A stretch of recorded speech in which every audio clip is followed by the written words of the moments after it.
Now, news has broken this evening that Alan Shearer has announced his retirement from international football. The England captain, still only 29, will call it a day after this summer's European Championship. He was, though, in action for Newcastle this afternoon against Sheffield Wednesday, as Gerald Sinstadt reports. Whatever thoughts about the long-term future may have been in his mind, Alan Shearer at Hillsborough was his usual self. And sadly for their supporters, so was Sheffield Wednesday. Ferguson's header was only hopeful. Wednesday's defending was hopeless. Kevin Gallagher scored. There may have been a little nudge in the back on Atherton. There could be no other excuse. And it wasn't just Wednesday's defenders. Within a minute, Nicholas Alexanderson offered Gerald Simon the equaliser. Offer declined. You don't get relegated for a single error, but one by one they begin to add up. Then, couldn't you have predicted it, Rob Lee's pass and Wednesday's defenders allowed Shearer to remind England what will be missing next season. It was his 24th since August for his club, who've now lost only twice in the last 17 games.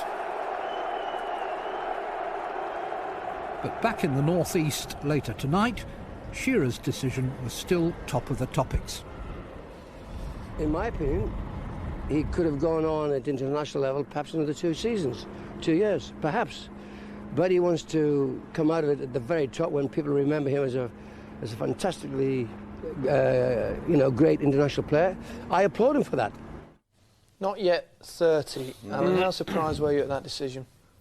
Well, I suppose I'm surprised to a certain extent because, like Bobby Robson says, I think that, he's scored about 28, 29 goals this season. I think he could have gone on for a bit. But certainly, I don't think there's been a top-class striker with his record had so many doubters over the last 2 or 3 years. I mean, if you look at his record this season, playing in sometimes a struggling side at Newcastle, he has had the doubters. I think the press and media have had a go at him, but you can put up with that. I think once your own supporters, and I'm talking about England supporters, start doubting you, then you've got a problem. And I think he's looked at that and thought, I'm going to go at the top. Why do you think that's the case, Mark? I mean, his record speaks for itself, but he has had a bit of stick. Why do you think that is? I think it's a clever decision insofar as, very clever to go out at the top.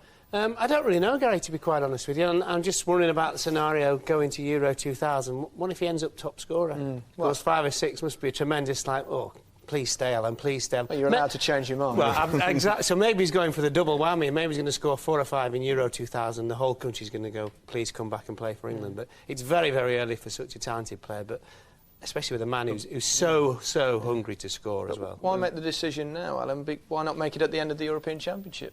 Well, exactly. Well, I mean, that's the strange bit. I mean, really, he should have waited the end of the European Championship, but Alan Shearer's a very single-minded man. He makes a decision, he thinks, right, I've made it now, I'm going to say it now. And that's exactly what's happened. OK, well, he's certainly been underappreciated.